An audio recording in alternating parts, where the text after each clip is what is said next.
Mga kapatid, ang humiliya po ngayong araw ng Sabado pong ito ay hango po sa babasahin kong ito. Lucas, Kapitulo 10, versikulo 17 hanggang 24. Bumalik ang 72. Masayang bumalik ang 72. Iniulat nila sa Panginoon, kahit po ang mga demonyo ay sumusuko sa amin dahil po sa kapangyarihan ng inyong pangalan. Sinabi sa kanila ni Jesus, nakita kong parang kidlat na nahulog si Satanas mula sa langit. Binigyan ko kayo ng kapangyarihang tapakan ang mga ahas at mga alakdan, at ang lahat ng kapangyarihan ng kaaway, at walang makakapanakit sa inyo. Ngunit magalak kayo, hindi dahil sa napapasuko ninyo ang mga masasamang espiritu, kundi dahil sa nakatala sa langit ang inyong mga pangalan. Nagalak si Jesus.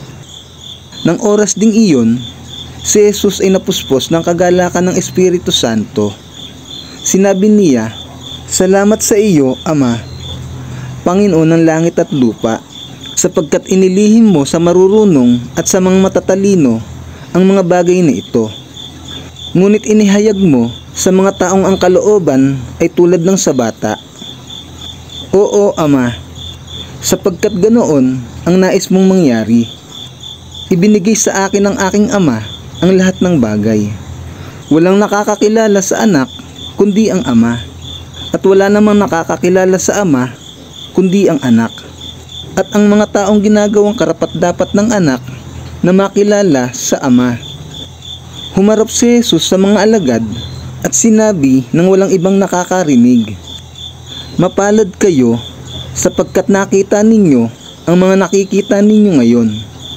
Sinasabi ko sa inyo, maraming propeta at matutuwid na tao ang naghangad na makita ang inyong nasasaksihan at marinig ang inyong napapakinggan.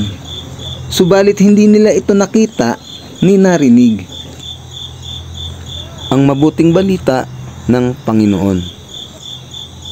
Pinupuri ka namin, Panginoong Hesukristo.